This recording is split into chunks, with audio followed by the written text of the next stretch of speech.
Amítola sintió su sangre congelarse cuando 50 rifles rodearon la aldea apache y un extraño de ojos idénticos a los suyos la reclamó como heredera robada. Con el medallón de plata quemándole el pecho, entendió la terrible verdad. Debía elegir entre el linaje español que la abandonó o el padre apache que arriesgó todo para salvarla. Antes de continuar, no olvides suscribirte al canal, darle like al video y comentar desde qué parte del mundo nos estás viendo. Vamos allá. En las montañas de Sierra Madre Occidental, donde el viento susurraba secretos entre los pinos centenarios y el cielo se extendía como un manto infinito sobre la tierra agrietada, Iztal caminaba con pasos silenciosos. La sangre apache corría por sus venas como un río indomable, herencia de generaciones de guerreros que habían defendido aquellas tierras con honor. Su rostro, tallado por el tiempo y el dolor, reflejaba la dureza de sus 40 inviernos y la sabiduría adquirida en cada cicatriz que marcaba su piel cobriza. 3 años habían pasado desde que Yaretsi, su esposa, exhaló su último aliento entre sus brazos, consumida por la fiebre que ni las hierbas sagradas ni los cantos del chamán pudieron detener. Desde entonces, Iztal se había convertido en una sombra silenciosa que deambulaba entre dos mundos, el de los vivos, al que pertenecía su cuerpo, y el de los espíritus, donde habitaba su corazón destrozado. El amanecer apenas teñía de oro las cumbres cuando Iztal detectó rastros de un venado. Sus ojos, agudos como los del águila, siguieron las huellas entre los matorrales resecos. La caza era más que sustento, era conexión con la tierra, con los antiguos, con todo lo que le quedaba.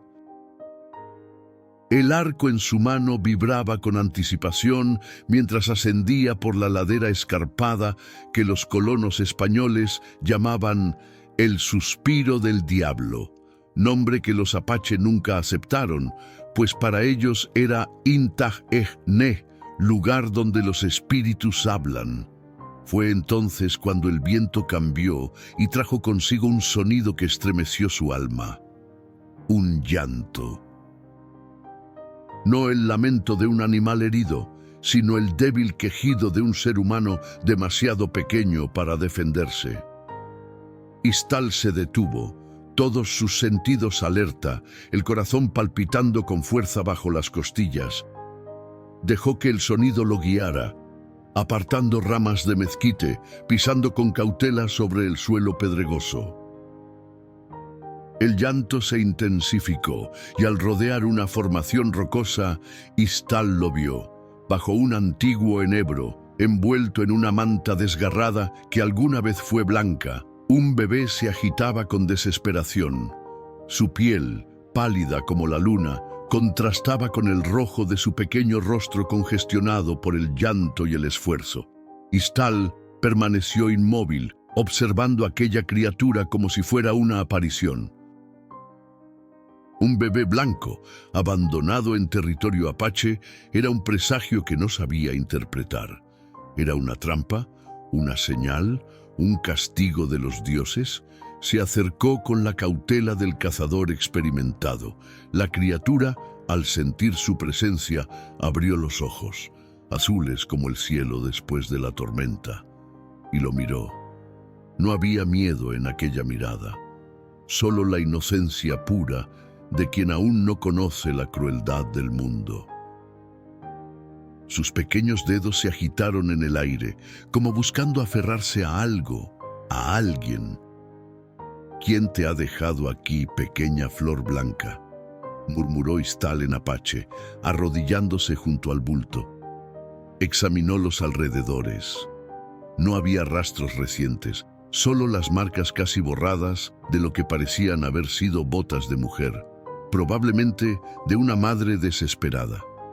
¿Habría muerto? ¿Habría huido? La respuesta se había desvanecido con el viento.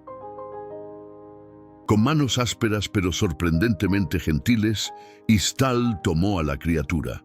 Era una niña, de no más de 3 lunas, famélica pero viva. Algo en su interior, algo que creía muerto con Yaretsi, se removió.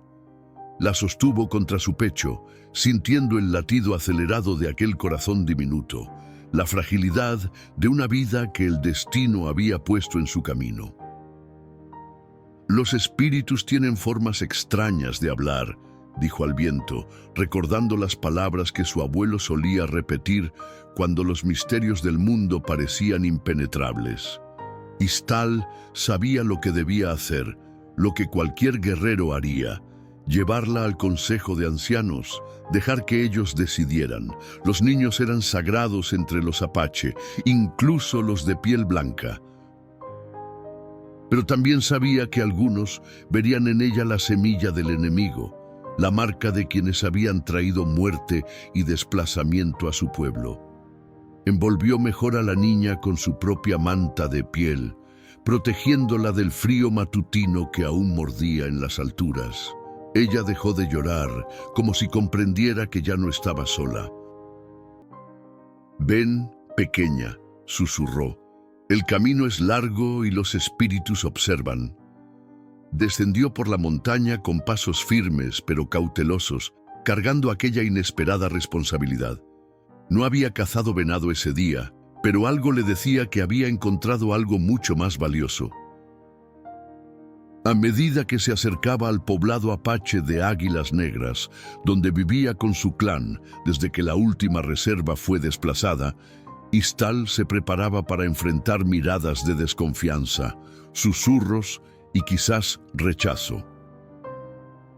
Lo que no sabía, mientras cruzaba el último trecho de bosque con la niña dormida en sus brazos, era que aquel encuentro en la montaña marcaría el inicio de una historia que desafiaría la sangre, la tradición y los abismos que separaban a dos mundos en conflicto. El sol alcanzaba su cenit cuando las primeras tiendas del poblado aparecieron entre los árboles. La primera en verlo fue Nayeli, la vieja partera cuyos ojos nublados por los años aún podían distinguir lo extraordinario de lo común. «Istal trae sangre extranjera», exclamó Nayeli, su voz cascada resonando entre las tiendas como el graznido de un cuervo anunciando tormenta. Las mujeres dejaron sus labores, los niños interrumpieron sus juegos y los hombres se incorporaron con manos firmes sobre sus cuchillos. En pocos segundos, Istal se encontró rodeado por rostros que oscilaban entre la curiosidad y el recelo. La niña, despertada por el súbito bullicio, comenzó a llorar nuevamente. «Es solo una criatura», dijo Istal con voz firme pero serena, sosteniendo la mirada de quienes lo observaban, abandonada en Inta-e-Ne, bajo el viejo enebro sagrado. El círculo se abrió para dar paso a Tlacaelel, el jefe del Consejo de Ancianos. Su cuerpo delgado pero erguido, a pesar de sus 70 inviernos, avanzó con la dignidad de quien ha guiado a su pueblo a través de las tormentas más devastadoras. Sus ojos, profundos como pozos de sabiduría antigua, se posaron primero en Istal y luego en el pequeño bulto que sostenía contra su pecho. «Tráela a la tienda del consejo», ordenó con voz que no admitía réplica. «Oye, que vengan los ancianos». Istal asintió y siguió al viejo jefe a través del poblado. Sentía las miradas clavadas en su espalda, pero su determinación no flaqueó. Dentro de la tienda más grande, adornada con símbolos sagrados y pieles de animales que contaban historias de honor y valentía, los 7 ancianos del consejo ya se acomodaban en círculo alrededor del fuego central.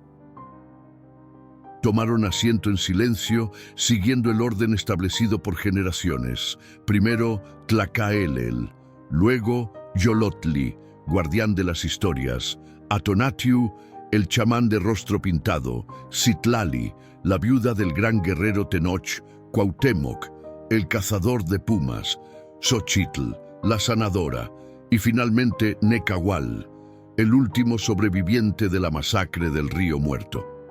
«Muéstranos lo que has traído, hijo de Cantún», dijo Tlacaelel.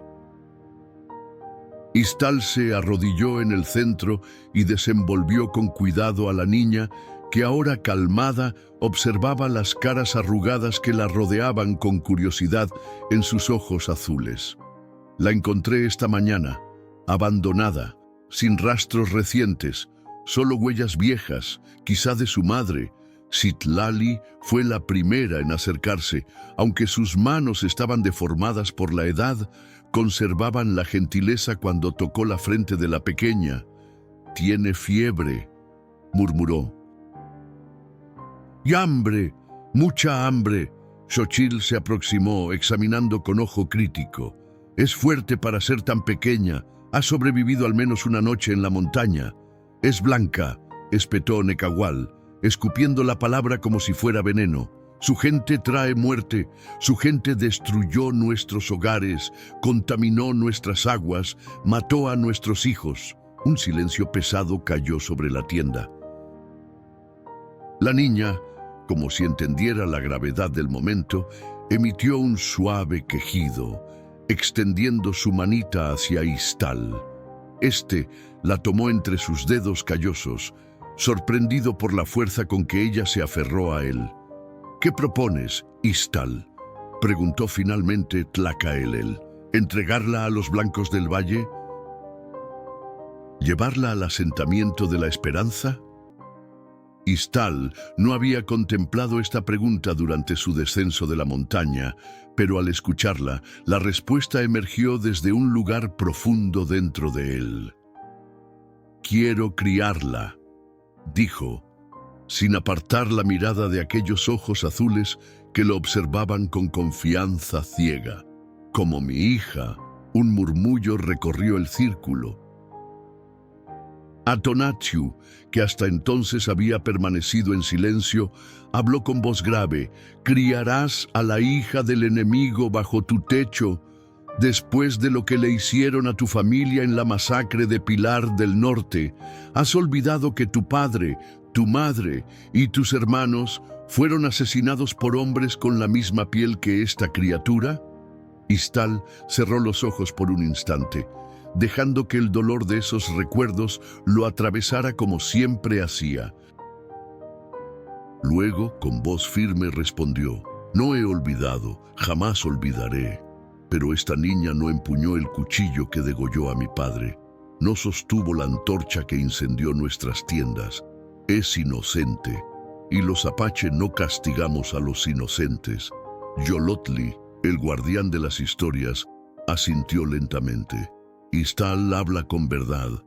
Nuestros antepasados enseñaron que el valor de una persona no está en su piel, sino en sus acciones. Esta criatura aún no ha actuado en este mundo, pero lo hará», insistió Necahual. «La sangre llama a la sangre. Un día traerá la destrucción a nuestro pueblo.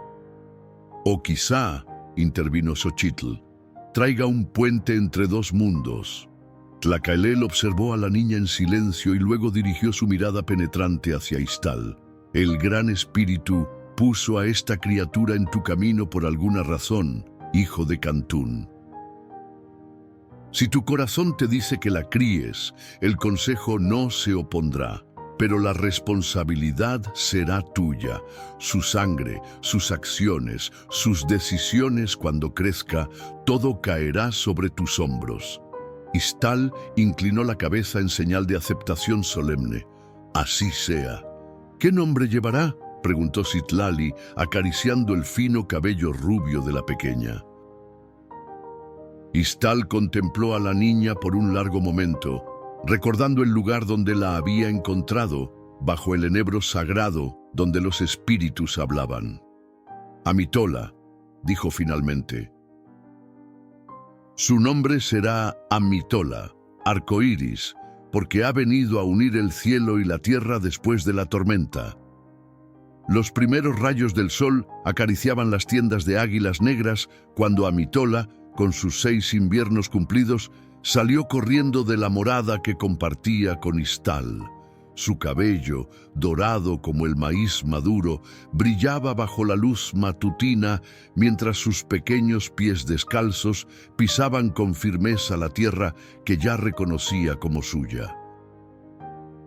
Llevaba un vestido de piel de venado adornado con cuentas de colores, obra de Citlali, quien contra todo pronóstico había tomado a la niña bajo su protección.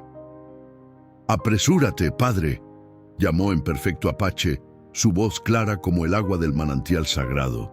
«Hoy me enseñarás a usar el arco pequeño». Istal emergió de la tienda con una sonrisa que solo ella podía provocar en su rostro marcado por cicatrices. En estos años, algo había cambiado en él. La sombra que antes habitaba sus ojos se había disipado gradualmente, reemplazada por una luz nueva, distinta a la que tuvo con Yaretsi, pero igualmente poderosa. «Paciencia, pequeño arcoíris», respondió, ajustándose el cuchillo al cinto.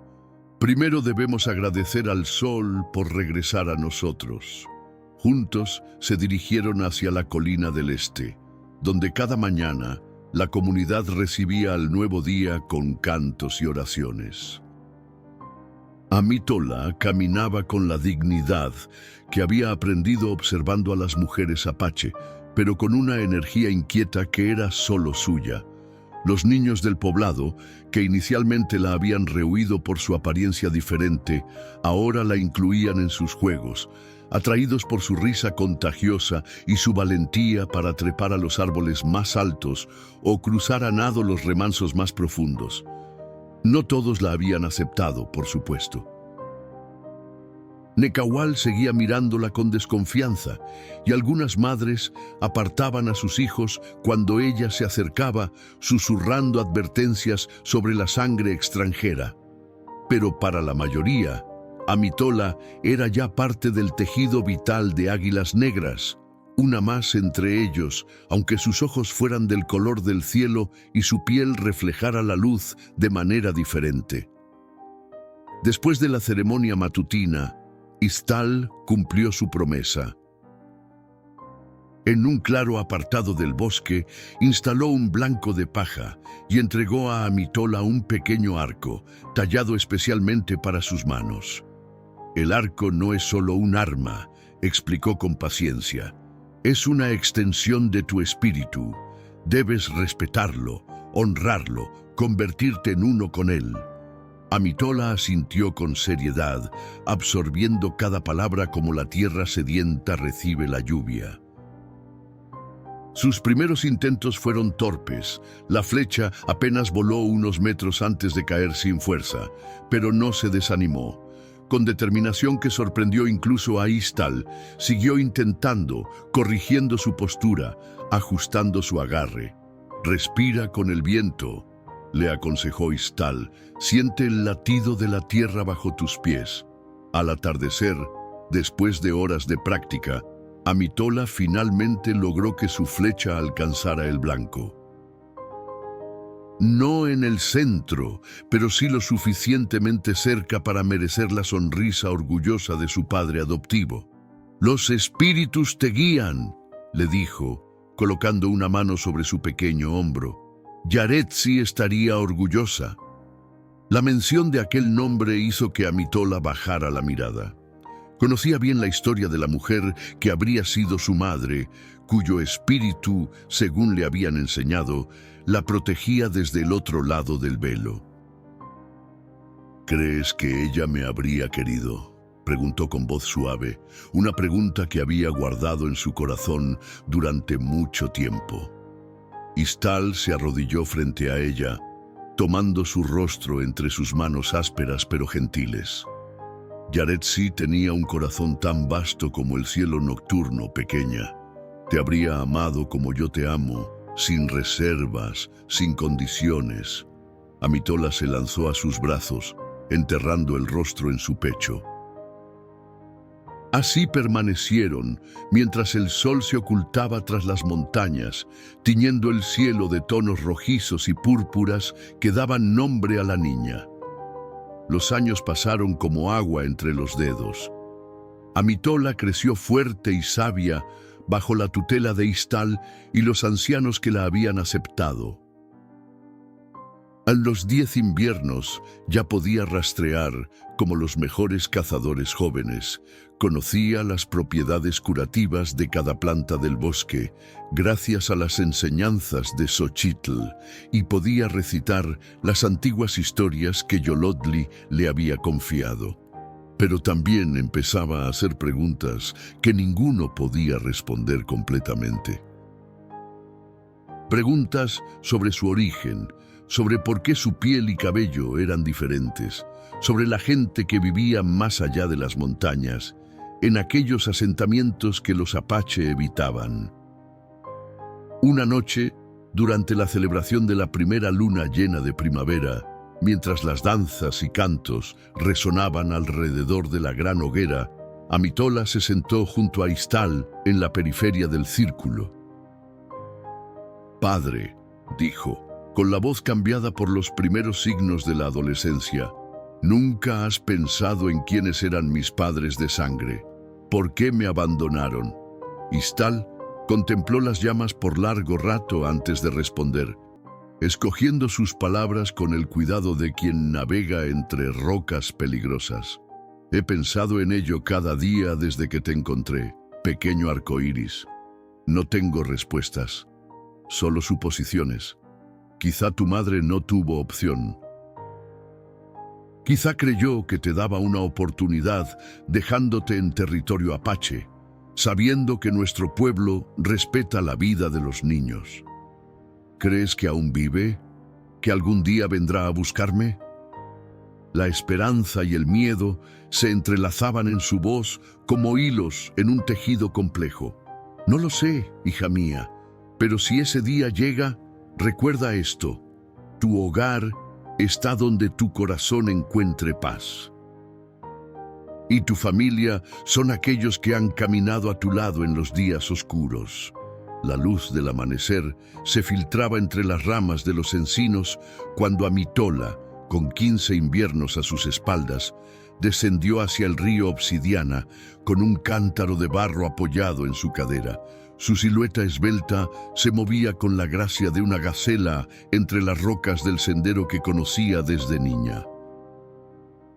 El cabello dorado, trenzado con plumas de halcón y cuentas de turquesa, caía sobre su espalda como una cascada de luz, contrastando con la piel bronceada por años bajo el sol de la sierra. Ya no era la niña que Istal había encontrado bajo el enebro sagrado. Se había convertido en una joven cuya presencia despertaba miradas de admiración y, en algunos casos, de desconcierto. Su rostro combinaba rasgos que hablaban de su origen mixto, los pómulos altos y la firmeza en la mandíbula que había desarrollado viviendo como apache, pero también los ojos azules que reflejaban un cielo extranjero y la nariz recta que contaba historias de tierras lejanas. Al llegar al remanso donde las mujeres solían recoger agua, Amitola encontró a Yamanik, hija de Cuauhtémoc, sumergiendo su propio cántaro en la corriente cristalina. Ambas habían crecido juntas, compartiendo juegos, confidencias y también las enseñanzas rigurosas de las mujeres ancianas. «Llegas temprano, hermana», saludó Yamanik sin levantar la vista. «¿Los sueños te han robado el descanso otra vez?» Amitola se arrodilló junto a ella, observando su propio reflejo en el agua. Últimamente, ese rostro le devolvía más preguntas que certezas. «Los mismos sueños», confesó, sumergiendo el cántaro. «Han voces que me llaman en una lengua que no conozco, pero que de alguna manera entiendo». Yamanik le dirigió una mirada comprensiva. A diferencia de otros en la tribu, ella nunca había visto a Amitola como una extranjera, sino como una hermana elegida por los espíritus. «Mi abuela dice que los sueños son mensajes», dijo, bajando la voz aunque estaban solas. «Tal vez tus antepasados intentan hablarte». «¿Qué antepasados, Yamanik?» «Los que nunca conocí ¿Los que me abandonaron? La amargura en su voz sorprendió a ambas. Amitola no solía permitir que esos pensamientos escaparan de lo más profundo de su corazón, donde los mantenía encerrados por respeto a Iztal y a todos los que la habían criado con amor. «Lo siento», murmuró avergonzada. «Es que a veces siento que hay una parte de mí que no puedo nombrar, un vacío que ni siquiera el amor de mi padre puede llenar». Yamanik tomó su mano, un gesto de solidaridad entre mujeres que trascendía la sangre y el origen. Tener preguntas no es una traición, Amitola. Buscar respuestas es el camino del guerrero y de la sanadora. Es lo que nos enseñaron. Regresaron juntas al poblado, donde la vida diaria ya estaba en pleno desarrollo. Los hombres partían hacia los campos de caza. Las mujeres organizaban las tareas de recolección y preparación de alimentos. Los niños recibían instrucción de los ancianos. Amitola se dirigió hacia la tienda de Xochitl, la sanadora, donde había comenzado su aprendizaje formal 2 veranos atrás. La anciana la esperaba sentada junto al fuego perpetuo que nunca se apagaba en su morada. Sus manos nudosas molían hierbas en un mortero de piedra, pero sus ojos, todavía penetrantes a pesar de las cataratas incipientes, siguieron cada movimiento de la joven. «Tus pensamientos hacen más ruido que tus pasos, hija», dijo Xochitl cuando Amitola se sentó frente a ella. «Habla, antes de que te ahoguen. Es difícil poner en palabras lo que ni yo misma entiendo, abuela», respondió, usando el término de respeto que le correspondía a la sanadora. «Inténtalo». Amitola respiró profundamente, buscando el centro que le habían enseñado a encontrar en momentos de confusión. «Siento que hay 2 personas dentro de mí. La hija de Iztal, criada en las tradiciones apache, que conoce el lenguaje de los pájaros y sabe leer los signos de la tierra. Y luego está la otra, la que tiene ojos del color del cielo y cabello como el sol, la que no sabe de dónde viene ni por qué fue abandonada».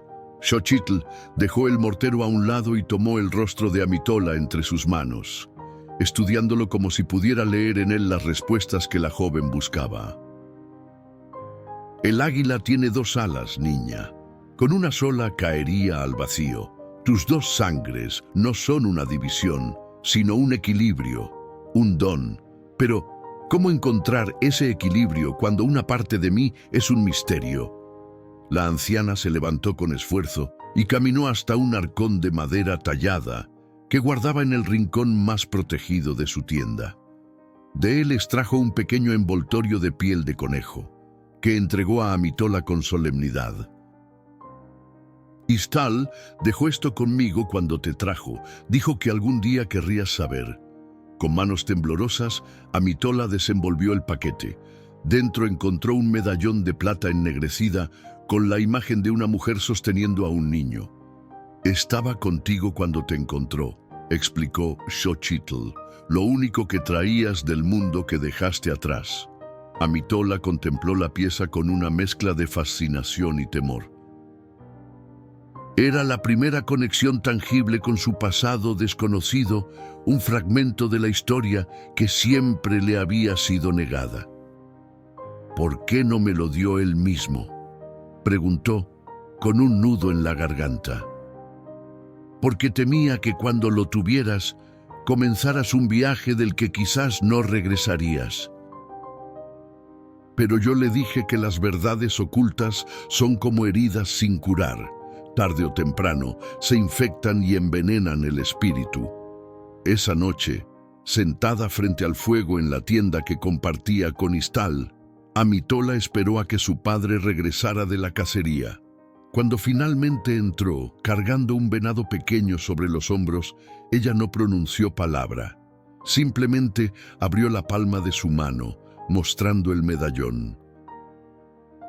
Los ojos de Iztal se posaron en el medallón con una mezcla de resignación y tristeza. como si hubiera estado esperando este momento durante 15 años, temiendo su llegada, pero sabiendo que era inevitable. Dejó el venado en la entrada de la tienda y se sentó frente a Amitola, el fuego entre ellos proyectando sombras danzantes sobre sus rostros. «Entonces Xochitl te lo ha dado», dijo finalmente, su voz grave y pausada. «¿Por qué nunca me hablaste de esto?», preguntó Amitola. No había acusación en su tono, solo un dolor profundo que Iztal podía sentir como si fuera el suyo propio. Todos estos años, guardando este secreto, Iztal extendió la mano, pero no para tomar el medallón, sino en un gesto de súplica. No era un secreto, pequeño arcoíris, era una espera. Esperaba que fueras lo suficientemente fuerte para cargar con el peso de tu historia completa. ¿Y qué historia es esa, padre? ¿Acaso la conoces? ¿Sabes quién era mi madre? ¿Por qué me abandonó en la montaña? Iztal negó lentamente con la cabeza. No conozco toda la historia, hija mía, solo fragmentos, como piedras dispersas de un río que alguna vez fue completo. Tomó aire, como preparándose para un relato difícil. Días después de encontrarte, cuando ya el consejo había decidido que te quedarías conmigo, fui al asentamiento de la Esperanza. Amitola abrió los ojos con sorpresa. La Esperanza era un pequeño poblado de colonos españoles y mestizos al pie de la sierra, a 2 días de camino. Los apaches rara vez se acercaban allí, salvo para ocasionales intercambios comerciales, siempre cautelosos, siempre vigilantes. Llevé el medallón, continuó Iztal. Hablé con el párroco, un hombre de barba blanca que sabía algo de nuestra lengua. Le mostré la pieza y le pregunté si conocía a alguna mujer que hubiera perdido una niña recientemente. ¿Y qué te dijo? Amitola se inclinó hacia adelante, pendiente de cada palabra. Me dijo que el medallón era una Virgen del Carmen, una imagen sagrada para los cristianos. Que solía ser un regalo para las jóvenes al momento de su boda o el nacimiento de su primer hijo. Iztal hizo una pausa. También me dijo que unos meses antes había llegado una joven española a la Esperanza. Estaba embarazada y buscaba a su esposo, un soldado destinado a la guarnición del norte, pero el hombre había muerto en una escaramuza con los comanches. Amitola sintió que su corazón se aceleraba. ¿Era ella? Mi madre. El párroco no lo sabía con certeza. La joven había partido hacia el norte poco después, sin dar explicaciones. Nadie supo más de ella. ¿Y no preguntaste más? ¿No trataste de seguir su rastro? La decepción se filtró en la voz de Amitola. Iztal sostuvo su mirada con una intensidad que revelaba más de lo que sus palabras podían expresar. Lo intenté, pequeña. Seguí sus huellas hasta Río Seco, pero allí se perdían. Los lugareños hablaban de una mujer joven que había enfermado gravemente. Algunos decían que había muerto, otros que se había marchado con un grupo de comerciantes hacia tierras más al este. Amitola bajó la mirada hacia el medallón, acariciando su superficie con la punta de los dedos. Por primera vez en su vida tenía un fragmento tangible de la mujer que la había traído al mundo. ¿Por qué me dejaría en la montaña? ¿Por qué no con el párroco o alguna familia en la Esperanza? Iztal negó con la cabeza. Esa pregunta me ha atormentado durante años, hija. Quizás estaba desesperada, quizás temía algo o a alguien, o quizás dudó, pero decidió que la verdad, por dolorosa que fuera, era preferible a la duda perpetua. Quizás sabía que no sobreviviría y eligió un lugar donde los espíritus pudieran guiarte hacia manos que te protegerían. Amitola sintió que las lágrimas asomaban a sus ojos, pero se negó a dejarlas caer. Los apache no lloraban fácilmente. Era una lección que había aprendido desde pequeña. ¿Crees que quería abandonarme o salvarme? Istal extendió su mano sobre el fuego y esta vez Amitola la tomó, aferrándose a ella como cuando era niña y temía a las tormentas nocturnas. Creo que hizo lo único que podía hacer con las fuerzas que le quedaban. Y creo que los espíritus guiaron mis pasos hasta ti, porque así debía ser.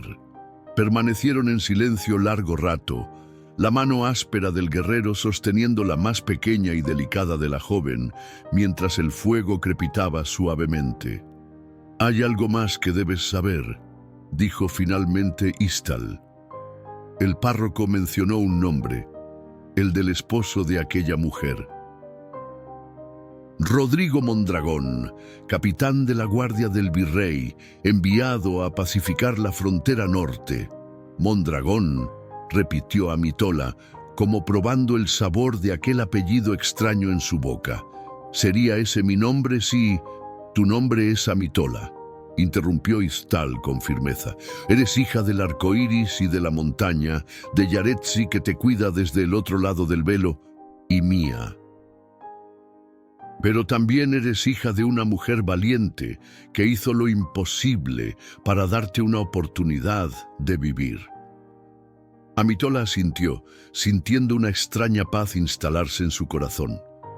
No todas sus preguntas habían sido respondidas, pero al menos ahora tenía un punto de partida, un hilo del cual tirar en el complejo tejido de su origen. «Gracias, padre», dijo suavemente, «por no mentirme, por buscar respuestas cuando yo era demasiado pequeña para hacerlo». Istal sonrió, un gesto raro que transformaba su rostro severo en uno casi juvenil. «Siempre supe que este día llegaría, pequeño arcoíris. Solo temía que cuando lo hiciera, decidieras que tu lugar estaba lejos de nosotros». Amitola se levantó y rodeó el fuego para sentarse junto a su padre adoptivo, apoyando la cabeza en su hombro como hacía cuando era niña. «Sí, mi lugar está donde mi corazón encuentra paz», respondió, repitiendo las palabras que él mismo le había enseñado años atrás. «Y mi corazón está aquí, con mi gente». Aquella noche, mientras la luna llena bañaba con su luz plateada las tiendas de águilas negras, padre e hija compartieron una cena silenciosa pero significativa. Ninguno de los dos podía imaginar que a muchos kilómetros de distancia, en la ciudad de Durango, un hombre de mediana edad recorría un viejo archivo empolvado, buscando respuestas a una pregunta que lo había obsesionado durante 15 años. La luz de las velas titilaba contra las paredes de piedra del archivo provincial de Durango, proyectando sombras danzantes sobre los documentos amarillentos que cubrían la mesa de roble. Don Ernesto Mondragón, con 52 años a cuestas y el cabello prematuramente encanecido, pasaba sus dedos por el borde de un registro parroquial como si pudiera extraer la verdad a través del tacto. Sus ojos, de un azul intenso que recordaba a cielos tormentosos, escudriñaban cada línea con la desesperación de quien busca agua en el desierto. «Debe haber algo más», murmuró para sí mismo, limpiándose el sudor de la frente con un pañuelo de seda bordado con sus iniciales. Rodrigo no pudo simplemente desaparecer sin dejar rastro.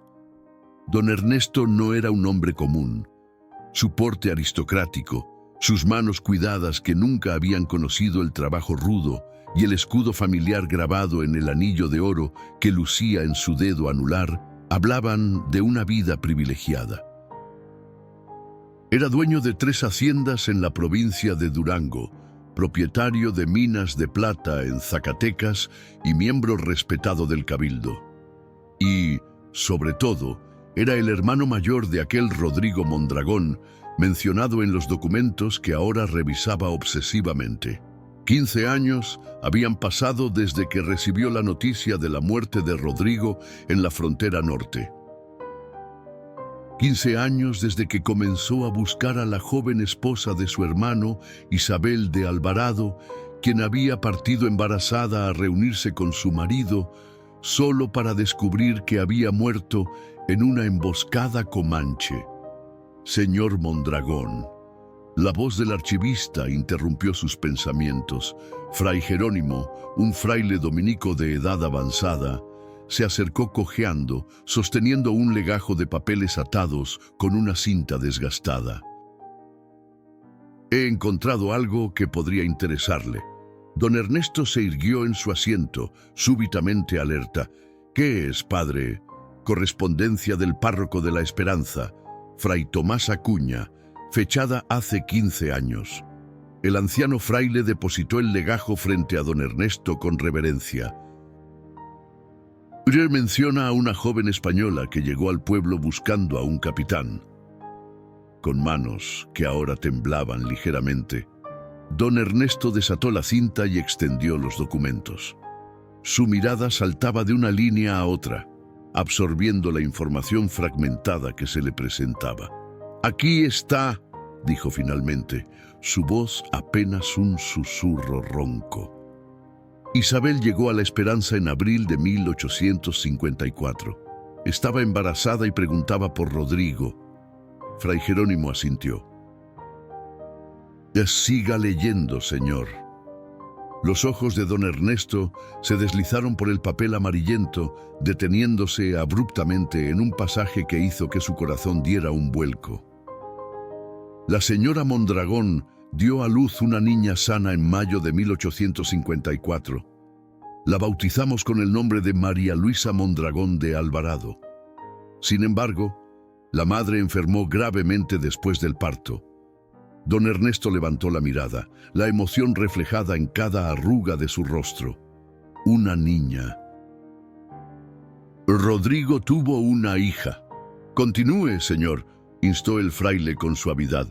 Isabel partió hacia el norte con la niña tan pronto como pudo ponerse en pie, a pesar de mis advertencias. Decía que debía llegar a Santa Fe, donde tenía parientes lejanos. No he vuelto a tener noticias de ella, pero ruego a Dios por su bienestar y el de la pequeña María Luisa. Don Ernesto dejó caer el documento sobre la mesa, abrumado por la revelación. Durante años había asumido que Isabel también había muerto, posiblemente al dar a luz en algún lugar remoto de la frontera. Jamás había imaginado que su sobrina hubiera nacido con vida, que hubiera sido bautizada, que hubiera comenzado su travesía por el mundo. «Hay más cartas, señor», indicó Fray Jerónimo, señalando el resto del legajo.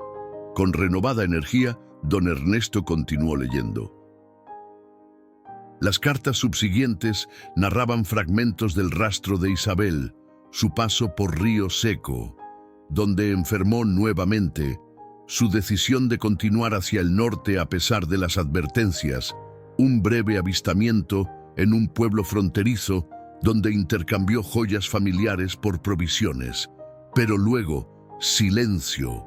El rastro se enfriaba hasta que... «Dios mío», exclamó don Ernesto, su voz quebrándose. «Escuche esto, padre. Un cazador apache vino a mi parroquia en septiembre de 1854. Traía consigo un medallón de la Virgen del Carmen que reconocí como el que había regalado a Isabel Mondragón. Preguntaba por una mujer española que hubiera perdido una niña. Le conté lo que sabía, pero cuando pregunté por la criatura, se mostró evasivo. Temo que haya habido una tragedia, aunque el indio no parecía tener intenciones hostiles. Rezo por el alma de Isabel y de la pequeña María Luisa, si es que han partido a la gloria del Señor». Fray Jerónimo se persignó. «¿Cree usted que los apache...?» Don Ernesto negó vehementemente con la cabeza. «No, si hubieran matado a la niña, ¿por qué vendría uno de ellos a preguntar por su madre? No, padre, creo que Isabel murió, pero la niña...» La niña sobrevivió. Entre los apache, completó el fraile, con una expresión que mezclaba asombro y horror. Si está viva, ahora tendría 15 años, reflexionó don Ernesto, calculando mentalmente. La heredera de los Mondragón, viviendo como una salvaje en las montañas. Se levantó abruptamente, con una determinación férrea brillando en sus ojos. Debo encontrarla, padre. Es mi sangre, lo único que me queda de mi hermano. Pero, señor, los territorios apaches son peligrosos. Las tribus son hostiles a los españoles, y con razón, después de tantos años de conflicto. Don Ernesto hizo un gesto desdeñoso con la mano. Tengo recursos, padre. Hombres, armas, influencia. Si mi sobrina está viva, la traeré de vuelta a la civilización, al lugar que le corresponde por nacimiento. Mientras hablaba, su mente ya elaboraba planes. Necesitaría guías que conocieran el territorio, soldados para protección, quizás incluso un rastreador mestizo que pudiera comunicarse con los apache. Y sobre todo, necesitaría paciencia y astucia. Si la niña había sido criada entre salvajes durante 15 años, no sería fácil convencerla de abandonar la única vida que conocía. ¿Y si ella no desea venir?, preguntó Fray Jerónimo, como si hubiera leído sus pensamientos. Los ojos de don Ernesto se endurecieron, revelando por un instante la implacable determinación que lo había convertido en uno de los hombres más poderosos de Durango. Es una Mondragón, padre. Su lugar está con su familia, no con quienes la robaron de su destino. Ella vendrá conmigo, lo desee o no. El alba apenas despuntaba sobre las cumbres cuando Tzoali, el joven vigía de Águilas Negras, regresó al poblado con el rostro tenso y la respiración agitada. Había partido la noche anterior para realizar su guardia en el paso de la Garganta, el acceso natural que conducía al valle donde la tribu se había establecido tras décadas de desplazamientos forzados. Extranjeros, anunció con voz entrecortada mientras se presentaba ante la tienda de Tlacaelel. Muchos hombres, a caballo, con armas de metal y fuego. Vienen desde el sur, siguiendo el camino de la esperanza. El viejo jefe salió inmediatamente, su rostro arrugado más severo que nunca. No tardaron en reunirse alrededor otros miembros del consejo, incluido Iztal, quien había oído el alboroto desde su tienda. ¿Cuántos?, preguntó Tlacaelel, su voz firme a pesar de la evidente preocupación. Al menos 50 guerreros, respondió Tzoali. La mayoría con ropas de soldados, aunque no llevan banderas del gobierno.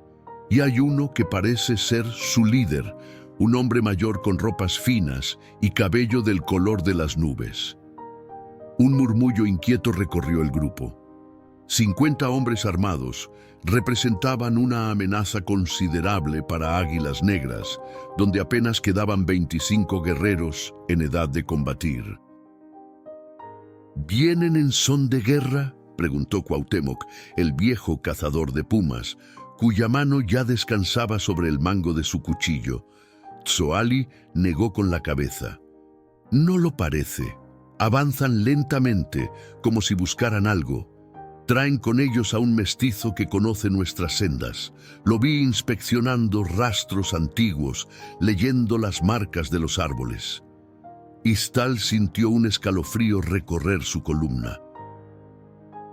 Algo en esta descripción encendió alarmas en su interior, un presentimiento oscuro que no podía ignorar. ¿A qué distancia están?, preguntó. Llegarán al valle antes del mediodía, si mantienen su ritmo. Tlacaelel se volvió hacia el círculo de hombres, su autoridad indiscutible, a pesar de su avanzada edad. Que se prepare el pueblo.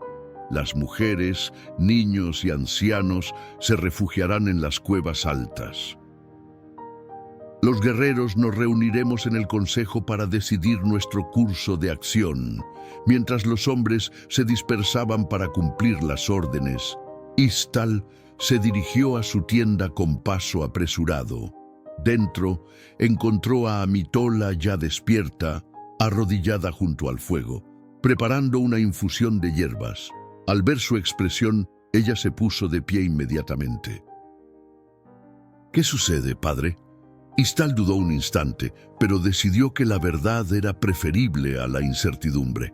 Extranjeros se acercan, hombres armados, muchos de ellos. No sabemos sus intenciones, pero debemos prepararnos. Amitola asintió con calma. A sus 15 años ya había presenciado suficientes amenazas y alertas para saber que el pánico no servía de nada en momentos como este. «Prepararé nuestras cosas para ir a las cuevas», dijo, dirigiéndose hacia el rincón donde guardaban sus pertenencias más valiosas. Amitola la detuvo Istal, su voz grave revelando una preocupación que iba más allá de la simple amenaza de extraños armados.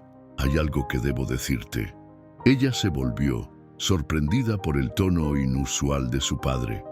«Tengo un presentimiento», continuó él.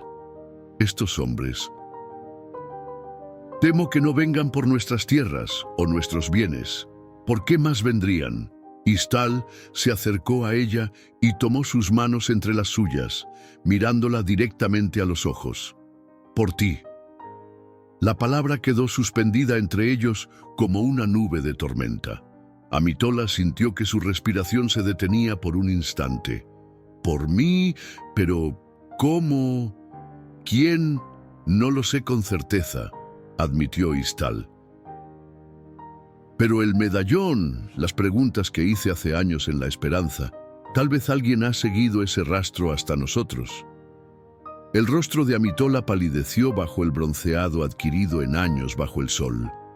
La posibilidad de que alguien de su pasado desconocido hubiera venido a buscarla era algo que había imaginado en sueños, pero nunca como una realidad inminente y potencialmente peligrosa. «¿Qué debemos hacer?», preguntó, su voz apenas un susurro. «Por ahora, seguiremos el plan de Tlacaelel. Irás a las cuevas con las demás mujeres y niños. Yo me reuniré con el consejo». La determinación en su mirada no dejaba lugar a dudas. «Te protegeré, pequeño arcoíris. Nadie te llevará de mi lado contra tu voluntad». Mientras tanto, en el paso de la garganta, la comitiva liderada por don Ernesto Mondragón avanzaba con determinación. El aristócrata cabalgaba en un purasangre negro, flanqueado por 2 tenientes retirados del ejército virreinal que había contratado para esta expedición. Detrás de ellos, una columna de mercenarios bien armados marchaba en formación disciplinada. «Estamos cerca, don Ernesto», informó Manuel Vargas, el rastreador mestizo que les servía de guía. Era un hombre de mediana edad, con el rostro curtido por el sol y ojos que delataban su ascendencia indígena. «El poblado apache está justo al otro lado de este paso, en el valle que se abre tras esos riscos».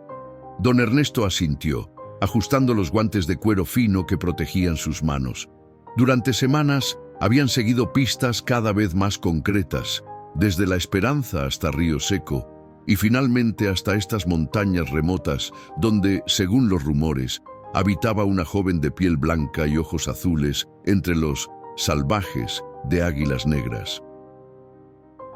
«Recuerden las órdenes, señores», dijo a sus oficiales. «No hemos venido a provocar una masacre. Quiero a la muchacha viva e ilesa».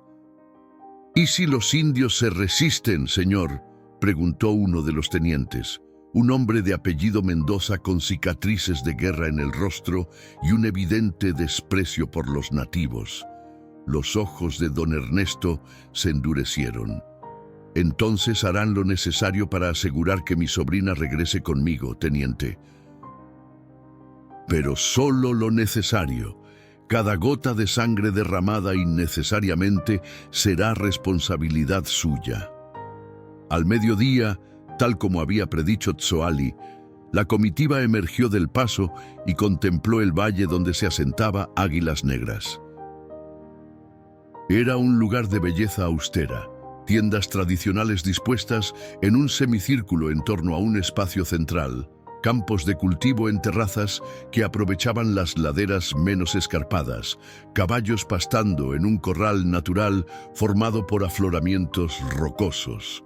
Sin embargo, el poblado parecía extrañamente vacío. Solo un pequeño grupo de hombres, no más de 20, esperaba información frente a la tienda más grande. Estaban armados, pero no en posición de ataque. «Nos están esperando», observó don Ernesto. «Bien, eso facilitará las cosas». Con un gesto, ordenó a sus hombres que se detuvieran a una distancia prudente. Luego, acompañado únicamente por Vargas y los dos tenientes, avanzó hasta quedar a unos 20 metros del grupo de Apache. De entre los guerreros se adelantó un anciano de porte digno, que don Ernesto supuso sería el jefe. A su lado, un hombre más joven pero de evidente autoridad observaba a los recién llegados con ojos que parecían penetrar hasta el alma. «Pregúnteles por mi sobrina», ordenó don Ernesto a Vargas. «Dígales que he venido a llevarla de regreso con su familia». El rastreador tradujo la petición al apache utilizando un dialecto que había aprendido de su madre. Tlacaelel escuchó sin mostrar emoción alguna, y cuando Vargas terminó, respondió con una calma imperturbable. «Dice que no sabe de qué muchacha habla», tradujo Vargas, «que aquí no hay ninguna niña blanca». Don Ernesto apretó las mandíbulas, conteniendo su impaciencia. «Dígale que sé que miente, que hace 15 años uno de ellos encontró a una bebé abandonada. Mi sobrina, María Luisa Mondragón de Alvarado, hija de mi hermano Rodrigo y de Isabel de Alvarado». Mientras Vargas traducía, don Ernesto no apartó la mirada del hombre que permanecía junto al jefe anciano. Notó cómo se tensaba al escuchar la mención del bebé, cómo sus ojos se entrecerraban con desconfianza y... ¿temor? No, no era temor por sí mismo, comprendió don Ernesto. Era el miedo de un padre por su hija. «Es él», pensó. «Este es el hombre que la tiene». Tlacaelel e Ixtal intercambiaron una mirada breve pero cargada de significado. El jefe asintió casi imperceptiblemente, dando permiso a Ixtal para responder al desafío que acababa de lanzar el extranjero. «Dígale a este hombre», habló Ixtal en apache, su voz controlada pero vibrante de emoción contenida, «que no hay ninguna María Luisa aquí. Hay una Amitola, hija del pueblo apache, hija mía.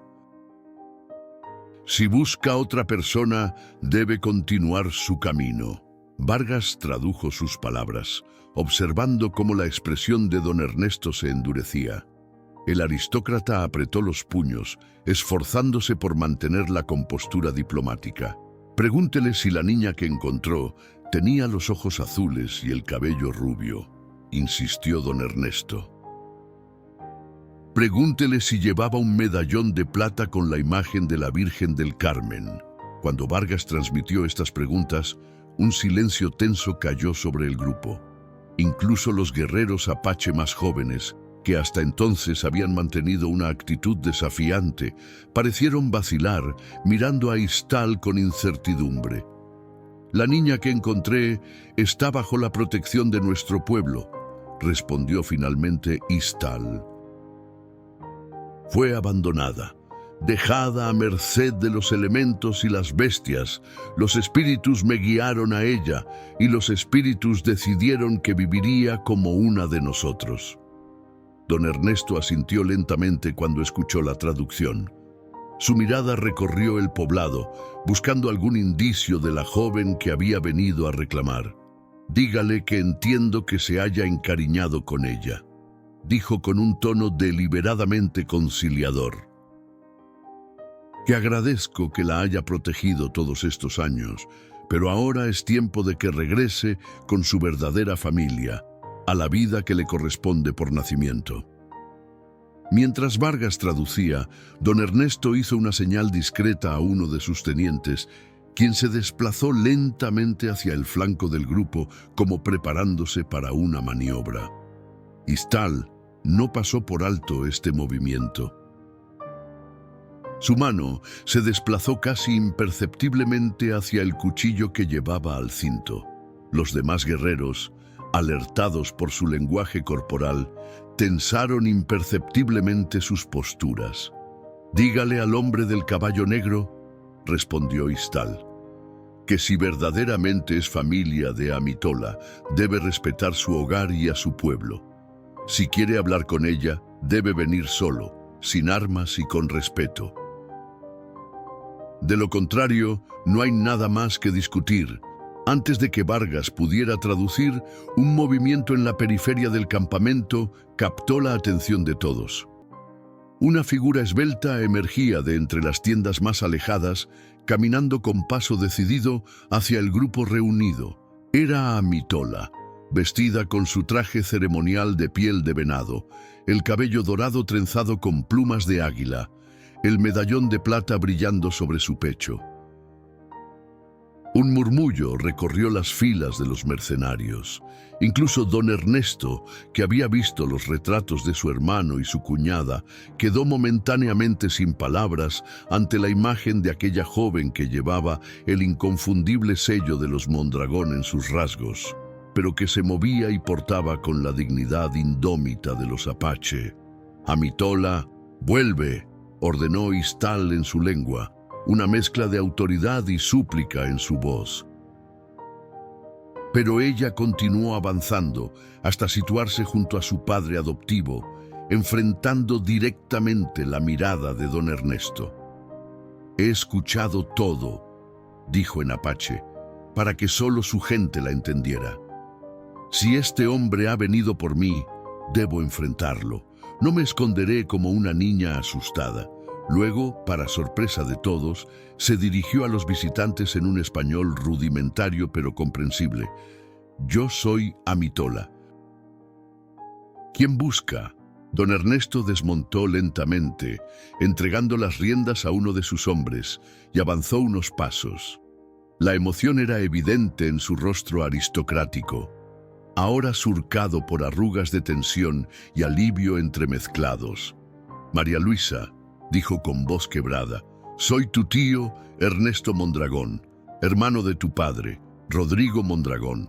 Amitola lo estudió con cautela.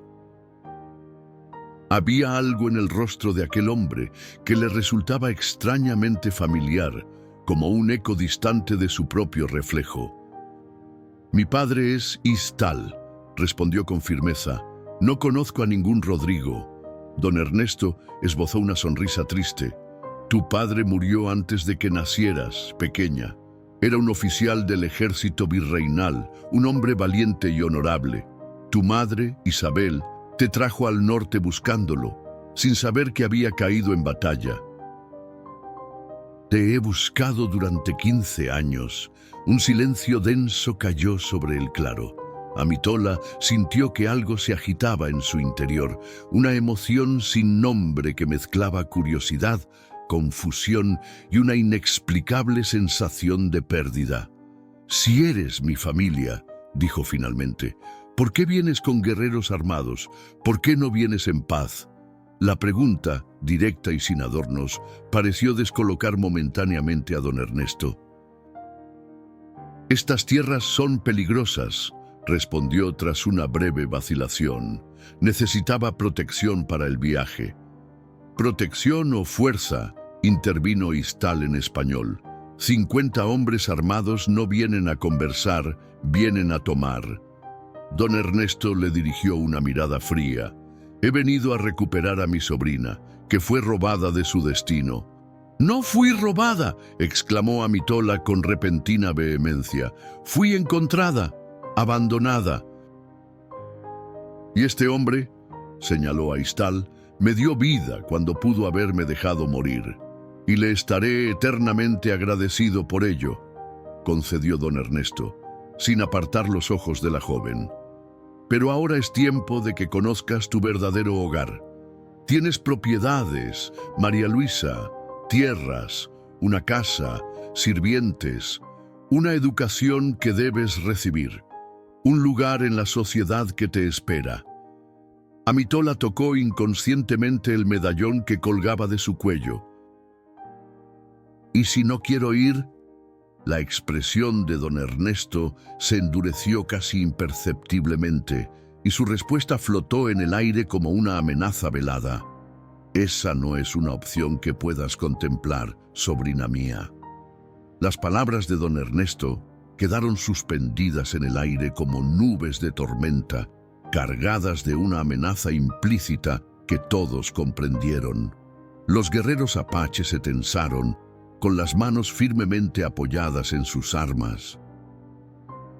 Los mercenarios, respondiendo a una señal casi imperceptible del teniente Mendoza, ajustaron sus posiciones, preparándose para el conflicto que parecía inminente.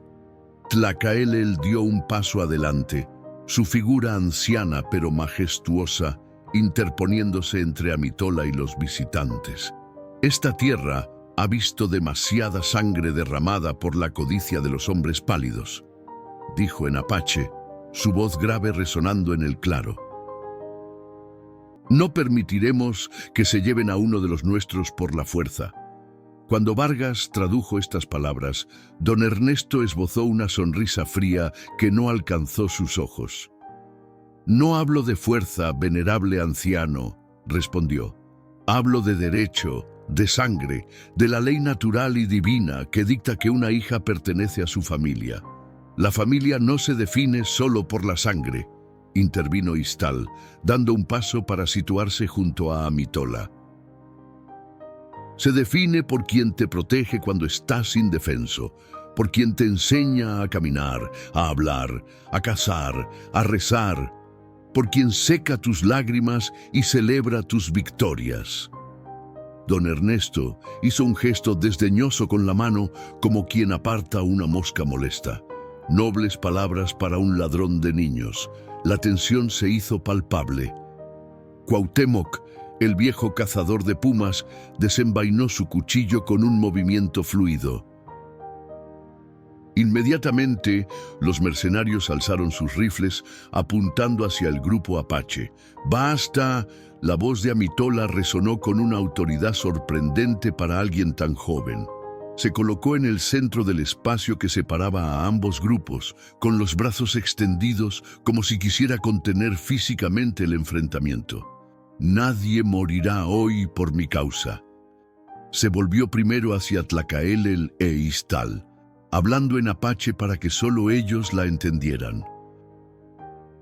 Padre, ancianos, guerreros de mi pueblo, les ruego que no arriesguen sus vidas. Este hombre no vendrá solo. Si lo matan hoy, mañana vendrán 100 como él, y después 1000, hasta que no quede nadie en Águilas Negras para contar nuestra historia. Luego se dirigió a don Ernesto en español. ¿Y usted, que dice ser mi sangre, es así como quiere comenzar nuestro parentesco? ¿Con amenazas y violencia contra los que me criaron? ¿Es ese el honor de los Mondragón del que pretende hablarme? Un silencio tenso cayó sobre el claro. Don Ernesto parecía sorprendido por la elocuencia y el aplomo de la joven que creía encontrar salvaje e incivilizada. No deseo derramar sangre, María Luisa, dijo finalmente, pero no me iré sin ti. Mi nombre es Amitola, replicó ella con firmeza. Bai, si verdaderamente desea que vaya con usted, tendrá que respetar al menos eso. Don Ernesto estudió su rostro por unos instantes, como si buscara en sus rasgos un eco de su hermano perdido. Finalmente, asintió. Como desees, Amitola. Istal observaba el intercambio con el corazón desgarrado. Sabía, con la terrible certeza de quien ha sobrevivido a demasiadas pérdidas, que el momento que tanto había temido durante 15 años había llegado. Podía leer en los ojos de su hija adoptiva la curiosidad que despertaban las palabras de aquel extranjero, la semilla de duda que había plantado en su espíritu. «¿Qué es lo que propone exactamente?», preguntó Amitola, dirigiéndose a don Ernesto. «Que vengas conmigo a Durango», respondió él, su voz ahora más suave, casi persuasiva. «Que conozcas tu hogar ancestral, la hacienda de los Mondragón. Que recibas la educación que corresponde a una joven de tu posición, que vivas la vida que tu madre y tu padre habrían deseado para ti. ¿Y si no me gusta esa vida? Si deseo volver?» Don Ernesto vaciló, visiblemente incómodo ante una pregunta que no había anticipado. «Con el tiempo, comprenderás que ese es tu lugar», dijo evasivamente. Amitola negó con la cabeza. «Esa no es una respuesta, señor. Le pregunto directamente, ¿podré volver con mi gente si así lo decido?» El silencio que siguió fue más elocuente que cualquier palabra. Don Ernesto desvió la mirada, incapaz de mantener el contacto visual con aquellos ojos azules que parecían penetrar hasta el fondo de su alma.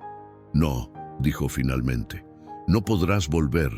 Eres la última Mondragón, la heredera de nuestro linaje. Tu destino está en Durango, no en una tienda apache». Un murmullo de indignación recorrió las filas de los guerreros. Istal dio un paso adelante, la furia apenas contenida brillando en sus ojos oscuros. «Entonces, no hay nada más que hablar», declaró. «Márchese, don Ernesto. Márchese antes de que la paciencia de nuestros jóvenes guerreros se agote». Don Ernesto se volvió hacia el teniente Mendoza, quien esperaba órdenes con una mano en la culata de su pistola. «Preparen a los hombres», ordenó en voz baja. «Al amanecer volveremos con refuerzos». Se volvió hacia el grupo apache, su rostro una máscara de determinación fría. «Les doy hasta el alba para reconsiderar su posición», anunció. «Os volveré y mi sobrina vendrá conmigo, por las buenas o por las malas. La decisión es suya». Sin esperar respuesta, montó su caballo y dio media vuelta. Los mercenarios comenzaron a retroceder en formación ordenada, manteniendo sus armas apuntadas hacia los apache hasta que la distancia los hizo sentir seguros. Cuando los últimos jinetes desaparecieron por el paso de la garganta, un silencio pesado cayó sobre Águilas Negras. Los guerreros se reunieron inmediatamente alrededor de Tlacaelel, hablando todos a la vez, sugiriendo estrategias defensivas, puntos de emboscada, planes de evacuación. Amitola permaneció inmóvil, como paralizada por el peso de lo que acababa de ocurrir. Sentía que su mundo, hasta entonces sólido y comprensible, se desmoronaba bajo sus pies. La revelación de su origen, siempre un misterio nebuloso, ahora cobraba forma y nombre, encarnada en aquel hombre de porte aristocrático y palabras suaves pero amenazantes. Istal se acercó a ella y colocó una mano sobre su hombro. «No tienes que decidir nada ahora, pequeño arcoíris», dijo suavemente. «Vamos a casa». Pero Amitola negó con la cabeza, con los ojos fijos en el horizonte por donde había desaparecido don Ernesto. «No hay tiempo, padre», respondió. «Volverá, como prometió, y no vendrá solo. Lucharemos», afirmó Istal con fiereza. «Defenderemos nuestro hogar, como siempre lo hemos hecho». «¿Y cuántos morirán?», preguntó ella, volviéndose para mirarlo directamente a los ojos. «¿Cuántas madres llorarán a sus hijos? ¿Cuántos niños quedarán huérfanos? ¿Y para qué? ¿Por mí?». El dolor en su voz era tan agudo que Istal sintió como si una lanza atravesara su corazón. «Eres mi hija», dijo simplemente, como si esas 3 palabras contuvieran toda la justificación necesaria para cualquier sacrificio. Amitola apoyó su frente contra el pecho de Istal, en un gesto que recordaba a su infancia, cuando buscaba consuelo tras una pesadilla. «Y siempre lo seré», murmuró. «Pero no puedo permitir que Águilas Negras sea destruida por mi causa». En ese momento, Istal comprendió con terrible claridad lo que su hija estaba considerando. Quiso protestar, argumentar, incluso ordenarle como padre que desechara tal idea. Pero algo en la firmeza de su mirada, en la determinación que irradiaba su joven rostro, le hizo guardar silencio. Amitola era ya una mujer, formada en las duras enseñanzas apache de sacrificio y honor. Y él sabía, con el dolor de quien ve partir lo que más ama, que la decisión ya había sido tomada. La noche descendió sobre Águilas Negras como un manto de inquietud. Las estrellas, habitualmente compañeras serenas, parecían observar con tensión los preparativos que se desarrollaban en el campamento. Guerreros afilaban cuchillos, mujeres preparaban medicinas para heridas que aún no existían. Ancianos entonaban cantos de protección que se elevaban como susurros hacia el cielo indiferente. En la tienda de Istal, Amitola permanecía sentada junto al fuego, contemplando el medallón de plata que ahora pesaba como una montaña entre sus manos. La llama danzante iluminaba su rostro, revelando una expresión que mezclaba determinación y dolor en partes iguales. «He tomado mi decisión», anunció cuando Istal entró tras haber participado en el Consejo de Guerra. Él se detuvo en el umbral, su silueta recortada contra la noche exterior. No preguntó cuál era esa decisión, algo en su corazón ya lo sabía. «Iré con él», continuó Amitola, confirmando su temor. «Al amanecer, cuando regrese, me entregaré voluntariamente». Istal cerró los ojos por un instante, absorbiendo el golpe. Luego avanzó y se sentó frente a ella, el fuego entre ambos como testigo de lo que podría ser su última conversación como padre e hija. «¿Estás segura?», preguntó, su voz apenas un susurro ronco. «Es la única forma de proteger a nuestro pueblo», respondió ella. «Si me quedo, habrá muerte. Si lucho, habrá muerte. Si huyo, nos perseguirán hasta los confines de la tierra. Podríamos...» «No, padre», interrumpió ella con suavidad. «Ambos sabemos que no hay otra salida. 50 hombres hoy serán 100 mañana, y después más, hasta que no quede nadie». Istal estudió el rostro de aquella niña que había encontrado bajo el enebro sagrado 15 años atrás, ahora convertida en una mujer de extraordinaria fortaleza. En sus rasgos veía la determinación apache, pero también algo más, la claridad de propósito, la nobleza innata que quizás había heredado de aquellos padres desconocidos. «No te perderé sin luchar», declaró, una lágrima solitaria, la primera en muchos años, deslizándose por su mejilla curtida.